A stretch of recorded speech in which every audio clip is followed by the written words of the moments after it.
Bonjour. Bonjour. Bonjour. Bonjour, Claude. Est-ce que le geste que je viens de faire a un sens pour vous? Le geste que tu viens de faire a un très grand sens d'humanité et d'altruisme, parce que Fita Cheikh venait de nous dire bonjour et vous venez de siffler et vous venez d'indiquer un carton rouge. Ça me montre les symboles de Filimbi. Voilà. Bien, merci. Et vous? Oui, effectivement, le geste est très important parce que ces deux symboles, finalement, pour nous, représentent énormément. Le premier est de dire qu'une génération décide de dire maintenant, nous nous impliquons. Et le deuxième, vous avez deux cartons, si j'ai bien vu, un carton jaune et un carton rouge, ce qui développe encore plus notre concept. Le carton jaune disant attention, les décisions que vous prenez ne sont pas appropriées. Le carton rouge disant ces décisions ne sont pas bonnes. Donc oui, ce symbole est très important pour nous. Amis lecteurs, amis téléspectateurs, amis du Congo, nous vous remercions de nous recevoir chez vous pour cette émission Entretien. Entretien avec qui? Avec deux jeunes gens d'un mouvement, et ce mouvement s'appelle Filimbi, comme il vient de le dire. Ils vont se présenter et nous allons parler de leur mouvement. Et si vous voulez vous présenter pour nos lecteurs et nos téléspectateurs. Oui, Cheikh Fita, merci de me donner cette occasion de me présenter pour toutes les personnes qui vont nous suivre. Je m'appelle donc Franck OTT, je suis médecin, je suis de la République démocratique du Congo et je suis cadre dans une entreprise multinationale locale, chez Nestlé. Je suis directeur des affaires scientifiques et réglementaires et je m'occupe aussi des relations publiques dans cette entreprise. Mais je suis un citoyen congolais, un patriote à part entière qui est intéressé de ce qui se passe dans mon pays et j'exprime cela au travers de notre mouvement Filimbi. Merci. Et vous? Je suis Floribert Anzoulouni, oui, cadre également dans le secteur privé, plus précisément banquier. En fonction directeur d'une des banques jusqu'à très récemment, comme vous le savez. Et puis très engagé également dans la jeunesse, dans la société civile congolaise depuis plusieurs années. Bien, merci. Vous voyez, c'est pas des va-nu-pieds, c'est pas des SDF, c'est pas des chégués, c'est des gens qui ont étudié, qui ont le cerveau en place, comme on dit, et qui ont décidé de militer pour leur pays. Mais dites-moi un peu, il y a eu un événement malheureux et vous vous retrouvez donc aujourd'hui ici. Pour nos lecteurs, nos téléspectateurs et tous ceux qui nous suivent, est-ce que vous pouvez nous donner un peu, pas la genèse, mais qu'est-ce qui s'était-il passé ce jour-là et quelle a été la surprise que vous avez eue? Vous pouvez commencer? Absolument. Pour vous relater ce qui s'est passé, je vais brièvement simplement définir un petit peu ce qu'est Filimbi. Filimbi qui est en même temps un mouvement et un collectif qui regroupe des collectifs non partisans et apolitiques, non violents également, qui regroupe donc des associations, des activistes, des cadres, des artistes, un certain niveau de jeunes d'horizons diversifiés, et qui a pour objectif, pour ambition simplement, d'engager la jeunesse dans le processus d'élaboration et de prise de décision publique. Et pour ce faire, nous avons donc trois principaux objectifs. Le premier objectif est de faire en sorte que les jeunes connaissent leurs droits. Le deuxième objectif est de faire en sorte que ces jeunes connaissent l'État, en fait, les différents niveaux où se prennent les décisions. Et le troisième objectif, faire en sorte que ces jeunes développent la capacité d'agir sur l'État. Et d'agir sur les décisions, bien évidemment, de l'État de manière non violente et démocratique. C'est dans ce cadre-là que nous avions organisé les 14 et 15 mars dernier un événement qui a regroupé une soixantaine de jeunes Congolais issus, nous avions des artistes qui étaient là, nous avions des étudiants, nous avions des jeunes des partis politiques, tant de la majorité que de l'opposition politique, Nous avions des cadres d'entreprise, nous avions des entrepreneurs, et l'objectif était de regrouper cette jeunesse assez diversifiée pour commencer à discuter justement de ce problème, de ce point d'engagement citoyen, et voir comment les jeunes Congolais pouvaient également s'engager de manière citoyenne, de manière non violente, et développer leur propre concept d'engagement citoyen. Voilà le principal objectif qu'il y avait derrière. Et pour ce faire, les événements se déroulaient sur 2 jours. Nous avions un atelier le premier jour, et le deuxième jour, nous avions une conférence de presse qui était suivie alors d'un concert populaire, le tout dans la commune de Massina. La particularité également que nous avions, c'était que nous avions invité 2 mouvements amis, Y en a marre au Sénégal et Balai Citoyen au Burkina, simplement parce que ces 2 mouvements sont parvenus dans leurs pays respectifs à mettre en place des mouvements d'engagement citoyen non violents et qui ont pu influencer les décisions publiques de manière non violente. Donc l'atelier permettait cet échange, ce développement et l'établissement, l'élaboration d'un plan d'action des jeunes Congolais. La conférence de presse nous permettait alors d'informer l'opinion de manière officielle sur le lancement du mouvement, et le concert populaire permettait aux artistes, parce qu'il y avait une dizaine d'artistes locaux de Massina qui ont participé aux ateliers, qui avaient pour objectif de produire une chanson sur l'engagement citoyen, qui permettait à ces artistes, de faire découvrir cette chanson, et puis de commencer justement à travers la musique à faire passer les messages qui sont liés à l'engagement citoyen. Voilà en gros l'événement qui devait être organisé. Et ça ne s'était pas bien terminé, Franck. Qu'est-ce qui s'était-il passé? Quel est le premier élément que vous avez trouvé suspect ce jour-là et qui a amené tout ce que l'on sait? Ça a commencé comment? Ça ne s'est pas bien terminé, Cheikh Fita, vous avez tout dit, alors que ces jeunes qui avaient participé le jour précédent au séminaire étaient très enthousiastes et sont venus pour voir la conférence de presse. Alors que nous avions commencé cette conférence de presse qui a été introduite, il y a eu un jeu de questions-réponses, échange d'expériences entre nos amis de Y en a marre du Sénégal et nos amis du Burkina Faso de Balai Citoyen. Donc juste après, on clôture la conférence, c'est le moment de se réjouir, de se serrer la main, d'avoir pu enfin porter cette jeunesse à amener sa voix plus loin au Congo, mais au-delà même de la RDC, dans l'engagement citoyen. On remarquera que nous ne sommes plus seuls. Nous ne sommes plus seuls, c'est une irruption des gens qui entrent directement à l'endroit où on menait la conférence de presse. Et nous, à peine on veut se rendre compte de qui entrait, on se rend compte que c'est des gens en tenue militaire, c'est des gens en tenue de police militaire avec Kalachnikov au poing et qui approchent, qui menacent, qui font des grands cris de peur, disent « Allez, passez ici, passez ici !» Et il y avait parmi leurs objectifs visiblement, ils prenaient d'abord des étrangers, ils ont pris nos amis de Y en a marre, nos amis de Balai Citoyen, ils ont pris les journalistes étrangers, des journalistes qui étaient là, et aussi l'arrestation était vraiment très désordonnée. De temps en temps, comme ça, on te prenait, et quand on remarquait qu'il y avait quelqu'un qui avait un téléphone en main, on se dit hey, « vous êtes en train de filmer, hey, laissez !» Et on vous lâchait entre-temps, et puis on prenait une autre personne, et c'est comme ça que vous voyez que l'une ou l'autre personne a pu s'échapper et ne pas être en prison. Et si je comprends bien, à ce jour, certains des vôtres sont toujours emprisonnés. Si oui, qui est encore en prison? Aujourd'hui, certains des nôtres sont toujours en prison et c'est pourquoi vous avez vu, nous sommes en train de parler d'eux. Dès que nous sommes arrivés ici, on a été reçus pour parler encore davantage de cela. Il s'agit bien de notre ami Yves Makwambala, qui a été celui qui a fait le site internet de notre mouvement, qui était juste un contractant qui a fait le site internet de notre mouvement.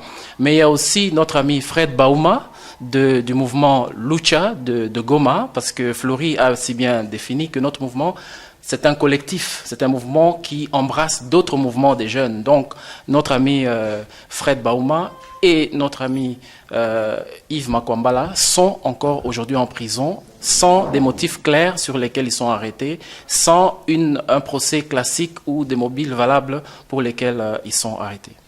Bien. Nous avons lu tous dans la presse les accusations portées contre votre mouvement et nous avons vu qu'on vous accusait de haute trahison, de vouloir assassiner le président de la République, de déstabiliser les institutions. Est-ce que, du fait que vous aviez des accointances avec des mouvements qui ont fait tomber tout un régime, est-ce que ce n'est pas, donc c'est pas valable cette accusation? Permettez-moi de revenir d'abord sur l'arrestation, les conditions d'arrestation de nos amis qui sont maintenus aujourd'hui. Nos amis ont passé plus de 50 jours, ont été enlevés en réalité, pendant plus de 50 jours dans des cachots secrets de l'Agence nationale de renseignement ANR. Ça, c'est une première chose. Ensuite, soudainement, certains ont été libérés et nos 2 amis sont restés et ont été transférés à Makala avec des charges très lourdes que vous venez de dénoncer. Tentative de coup d'État, tentative de déstabilisation des institutions. Maintenant, pour ce qui est de ces charges, cela nous a vraiment surpris, d'autant plus que notre objectif, en réalité, est de canaliser la frustration que cette jeunesse congolaise a aujourd'hui parce qu'elle subit les conséquences d'une gestion qu'elle n'accepte pas, pour que cette jeunesse puisse réagir de manière non violente, pacifique, mais s'engage à ce que les choses évoluent positivement. Donc, nous ne comprenons pas ce qui peut avoir amené à ça. Effectivement, les 2 mouvements dont vous parlez, ce sont des mouvements qui ont eu un impact important dans le changement des régimes dans leurs pays respectifs. Mais lorsque vous regardez bien, cet impact n'est arrivé que lorsque les responsables de ces régimes sont allés à l'encontre des lois et de la Constitution. Donc la base de notre action est le respect de toutes les lois et de la Constitution. Logiquement, nos autorités ne devraient pas avoir peur de nous, nous sommes non violents, pas armés, et surtout nous sommes des défenseurs du respect des lois et de la Constitution. Donc les actes que nous avons posés rentraient dans le respect des lois et de la Constitution. Franck, vos amis là, Balai Citoyen et Y'en a marre, ils ont à leur tableau de chasse 2 chefs d'État chassés du pouvoir. On dit toujours jamais 203. Vous aussi, vous pensez que ça ne pouvait pas vraiment faire peur au régime? Vous n'étiez pas déjà dans la logique de faire partir M. Kabila? Nous n'étions dans la logique de faire partir personne, mais nous étions dans la logique de sauvegarder les acquis de notre Constitution, les acquis de nos lois. Ce qui est juste, ce qui est citoyen, c'est que tout responsable correct, tout responsable qui respecte le pays, d'ailleurs, ne s'engage pas, ne prête-t-on pas serment sur la Constitution de la République. Donc, pour des jeunes gens qui aiment parler de leur Constitution, qui aiment parler de leur loi, qui aiment appeler à la responsabilité, qui rappellent aux autorités de rendre compte de leurs responsabilités reçues du peuple qui finalement est le propriétaire du pouvoir, je pense que pour une action comme cela, on ne doit pas s'attendre à ce qu'il y ait une action contraire. Donc s'il y a peur, alors cette peur étonne et cette peur fait raisonner de manière à se dire, alors la peur, et comme on dit, la peur deviendra, qui se sent morveux, se mouche. S'il y a un problème par rapport au respect justement des lois et de la Constitution, alors les personnes qui n'ont pas ce respect-là auront alors peur. Autrement dit, vous n'aviez pas encore brandi le carton rouge, ce n'était que le carton jaune pour dire « Monsieur, faites attention à la façon dont vous gérez le pays », c'est ça?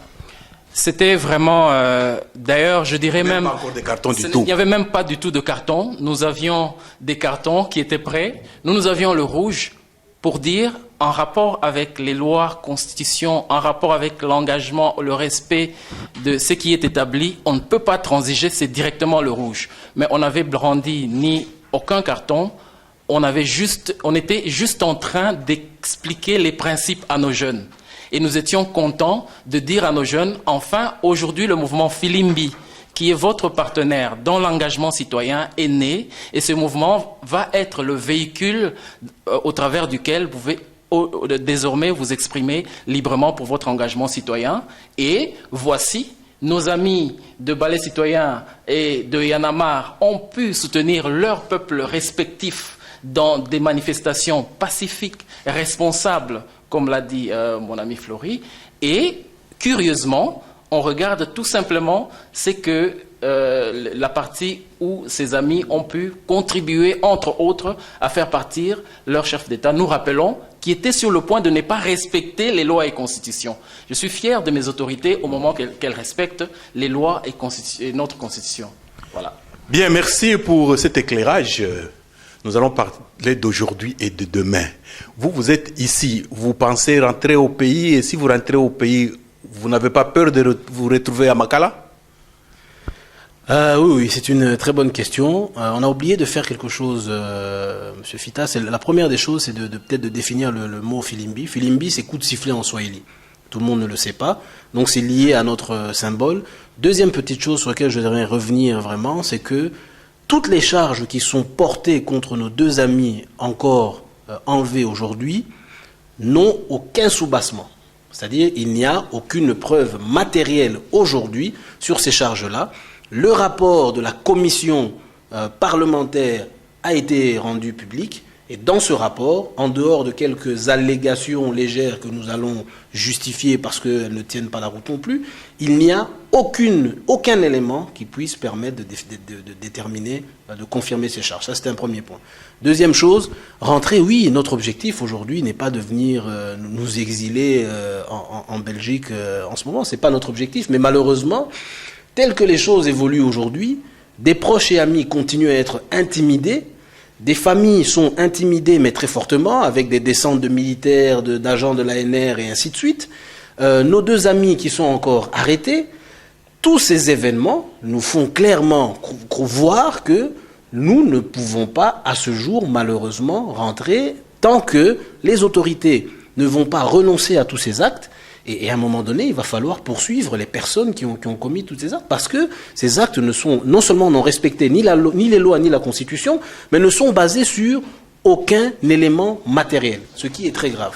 Autrement dit, tous les signaux sont rouges pour le moment par rapport à votre retour éventuel.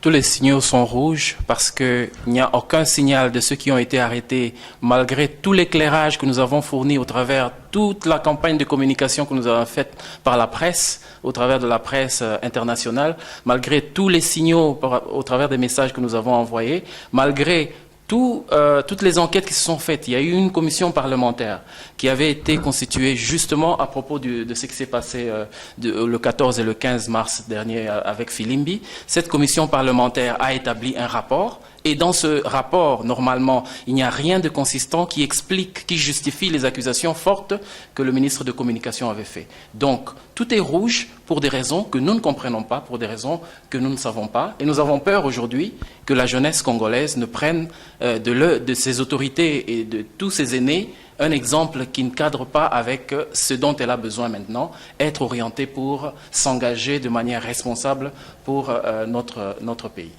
Bien, vous êtes à l'extérieur, il y en a qui sont en prison. Quel est l'avenir maintenant du mouvement? Quelles sont les actions futures? Parce que dans l'entretemps, il y a le processus électoral qui vient de démarrer.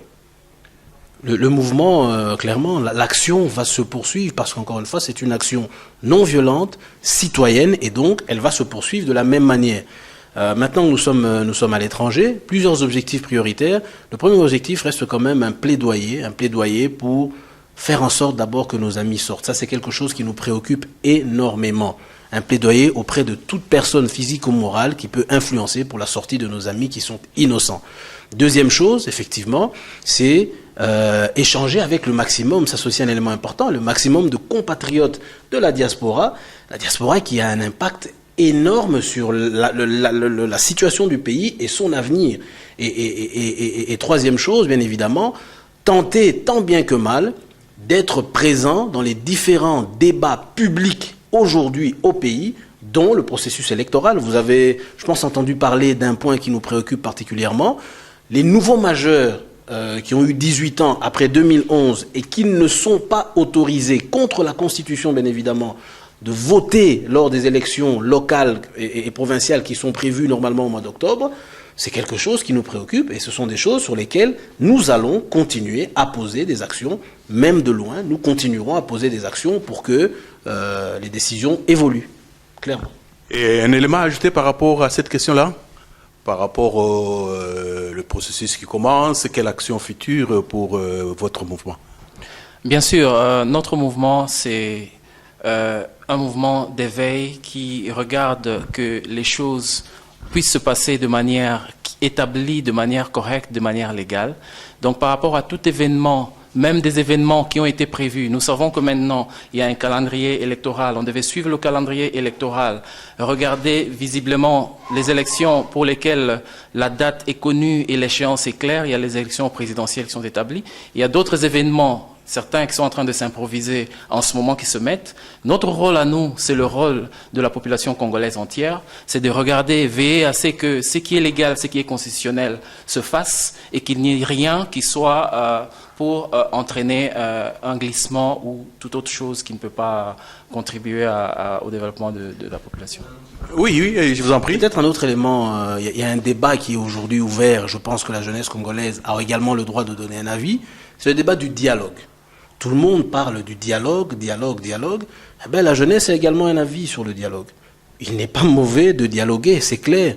Mais ce qui préoccupe et inquiète la majorité des Congolais, des jeunes Congolais, c'est le cadre particulier qu'on souhaiterait donner à ce dialogue qui, vraisemblablement, pourrait emmener à un débordement, c'est clairement cela le problème, à un débordement dans l'organisation des différentes élections, dont l'élection qui est constitutionnellement, qui a une limite constitutionnelle, l'élection présidentielle de 2016.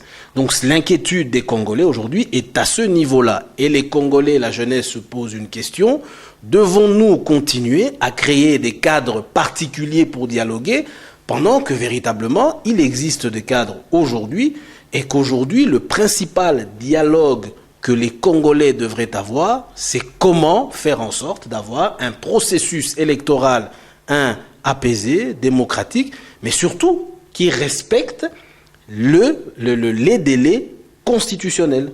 Donc, et pour ça, il y a un cadre.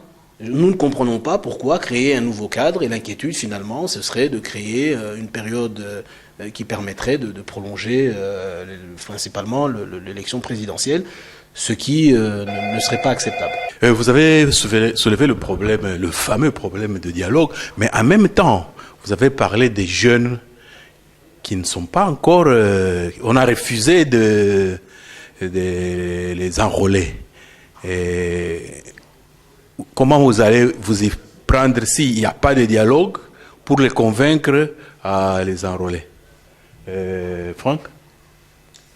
En fait, aujourd'hui, il n'y a pas que nous qui sommes en action. Nous vous avons dit que nous sommes un collectif.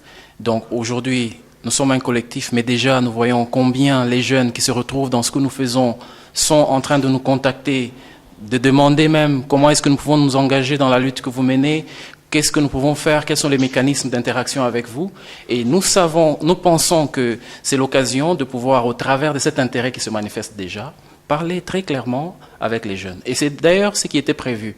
Si nous n'étions pas retrouvés ici par rapport aux événements tristes qui s'étaient passés, il y avait dans le séminaire que nous avons fait un plan très clair dans lequel on a demandé aux jeunes de définir un certain nombre de choses à faire dans les jours qui venaient après la conférence. Cette question des nouveaux majeurs a été bien établie et les jeunes qui étaient dans la salle, ceux qui étaient présents dans cet événement avaient compris que être un bon citoyen, c'est aussi manifester son choix au travers, sanctionner le choix de ses dirigeants au travers des élections. Donc, je pense que non pas seul, mais avec les autres collaborateurs, avec les autres mouvements, avec nos amis de la diaspora qui sont ici, qui font déjà un certain nombre de choses. Nous allons coordonner un certain nombre de stratégies avec aussi les organisations qui militent pour les droits humains. Il y a des stratégies qui sont en place, que nous allons tout simplement converger pour pouvoir faire en sorte que les jeunes en RDC puissent concrétiser cette volonté qu'ils expriment déjà pour participer massivement aux élections. Autrement dit, s'il n'y a pas de dialogue et que les jeunes sont décidés à avoir le droit d'être enregistrés, ça va bouger au Congo. D'ici, parce que les élections, la campagne commence bientôt et les élections c'est pour bientôt, ça va bouger. Ben écoutez, encore une fois, j'aimerais vraiment revenir sur ce concept de dialogue qu'on veut, on veut sacraliser. Les échanges de points de vue dans une société démocratique, les avis divergents, les discussions, c'est la base même de la démocratie et c'est ce que nous voyons.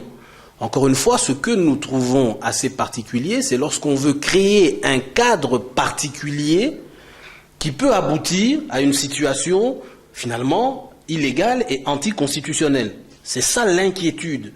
Aujourd'hui, il existe des canaux qui permettent de discuter sur l'enrôlement ou non des jeunes, et ainsi de suite, l'organisation des élections. La CENI est l'organe aujourd'hui qui a la responsabilité de définir le planning d'organisation des élections.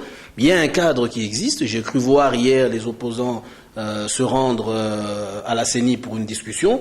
Et donc, nous ne pensons pas qu'il faille absolument un cadre particulier. Les cadres existants doivent permettre d'y arriver.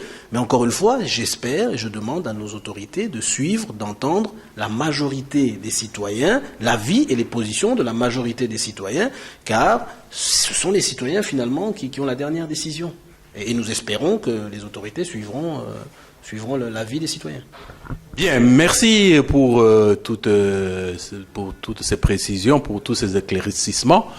Et comment voyez-vous maintenant le processus électoral d'ici, à supposer que la date du 25 octobre soit retenue, quoique l'enregistrement des candidats a été reporté 2 fois, encore aujourd'hui ça a été reporté, et sous-entendu que la montagne de travail qui s'est présentée à la CENI, c'était plus qu'ils y attendaient. Comment est-ce que vous entrevoyez le processus électoral entre aujourd'hui et le 25 octobre 2015?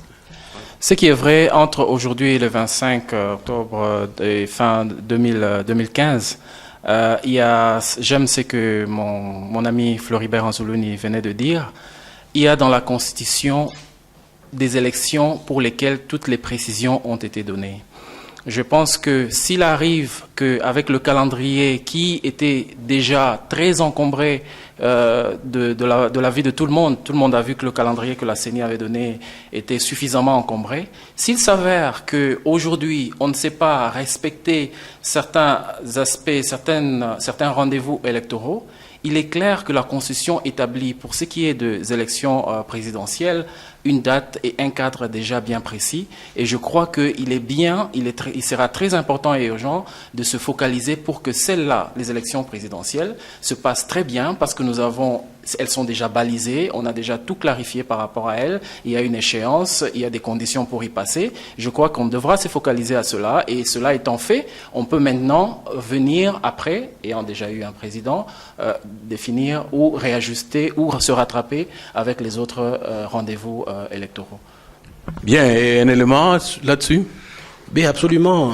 De ce qui apparaît de toute façon, nous avions vu, tout le monde a vu le calendrier électoral. Au jour d'aujourd'hui, ce calendrier n'est pas respecté.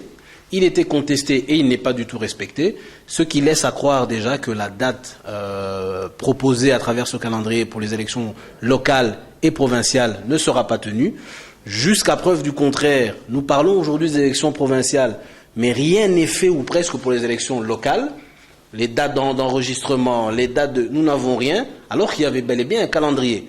Cela démontre que ces élections, la planification de ces élections, a rencontré plusieurs faiblesses qui ont été relevées par certains bien avant et qui aujourd'hui s'avèrent maintenant bloquer le processus. Et je reviens sur le point abordé par Franck, c'est que nous devons, malgré toutes ces difficultés, nous devons focaliser clairement notre attention sur le respect des délais constitutionnels.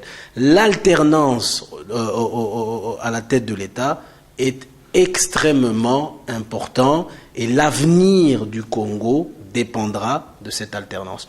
Donc nous sollicitons l'engagement des autorités congolaises pour que le processus se déroule de manière apaisée et que pour la première fois finalement dans l'histoire de notre pays, l'alternance se déroule, que 2 présidents se serrent la main et se transfèrent finalement les pouvoirs que la population a décidé de leur confier. Bien, merci Franco Tété, merci Floribert Anzoulouni pour tous ces éclairages. Mais avant de nous séparer, vous avez le mot de la fin. Chacun de vous ajoute ce qu'il pense avoir oublié, ce qu'il pense être important ou bien ce qu'il a comme message en direction des jeunes et en direction de tous ceux qui nous suivent. Et Franco Tété, vous pouvez commencer. Je pense que les rendez-vous démocratiques de notre pays qui sont en train de venir, notamment les élections présidentielles, sont des occasions non pas seulement politiques, mais aussi des occasions pédagogiques par rapport à notre jeunesse qui doit apprendre de ses autorités, qui doit apprendre finalement de la classe politique comment se dirige une nation, comment se gère la communauté. Et c'est de cette manière-là qu'ils peuvent voir un chemin bien balisé pour s'engager à leur tour. Notre jeunesse aujourd'hui, on le sait, elle est confrontée à plusieurs problèmes. Il y a la malnutrition qui entraîne les problèmes de l'éducation, qui entraînent les problèmes d'arriération mentale et tout ce que l'on peut dire. Ce sont des éléments qui défavorisent. Notre jeunesse aujourd'hui est défavorisée. alors qu'elle est la majorité. 60% de notre population est la jeunesse. Malgré cela, notre jeunesse, malgré tous ces fléaux, malgré le fait de vivre en dessous de $1 par jour, il se fait que cette jeunesse aujourd'hui est motivée, elle est déterminée, elle veut prendre ses responsabilités en main. Notre appel, l'appel de Filimbi, c'est que toutes les personnes de bonne volonté, commençons par les autorités de la République démocratique du Congo, passant par les responsables des partis politiques et toutes les personnes qui agissent dans la société civile, soutenons cette jeunesse. Soutenons Filimbi, soutenons Lucha, soutenons tous les mouvements de la jeunesse en Afrique pour que l'Afrique soit un continent digne de ce nom et qui fasse sa place dans le concert des nations. Merci bien, Franck Otete. Et M. Floribert Anzolini, quel est votre mot de la fin? J'aimerais d'abord, au nom du mouvement Filimbi, m'incliner par rapport au massacre ignoble de nos frères actuellement dans la province du Nord Kivu, à Béni, qui dure depuis des mois et des mois sans que rien ne puisse être fait. C'est inacceptable, ça doit cesser. Les évêques du Nord Kivu ont réagi vigoureusement dans une déclaration hier ou avant-hier.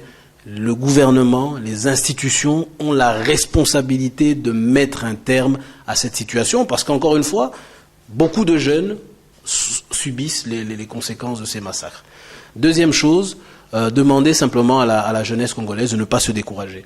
Ce qui nous est arrivé, on va dire, est triste, c'est malheureux, mais c'est une étape, je pense, dans l'avancement et dans l'engagement citoyen et dans l'évolution du type de relations que les citoyens, jeunes en majorité, doivent avoir avec leurs institutions, avec leurs responsables publics, avec leurs responsables politiques. Donc ne vous découragez pas, c'est une étape, que tout ce qui s'est passé ne vous décourage pas, que cela ne vous fasse pas peur. Tant que, dans notre compréhension, tant que les choses se font dans le respect des lois et de la Constitution, et de manière bien évidemment non violente, nous sommes du bon côté et donc restons engagés et continuons ce processus. Amis lecteurs, amis téléspectateurs, amis du Congo, nous voici à la fin de notre entretien qui a été très riche avec nos deux jeunes gens, Franck Otete et Floribert Anzolini, autour du mouvement Filimbi. Filimbi, c'est ça. Et quand il y a le coup de sifflet, il y a deux cartons possibles, le jaune ou le rouge.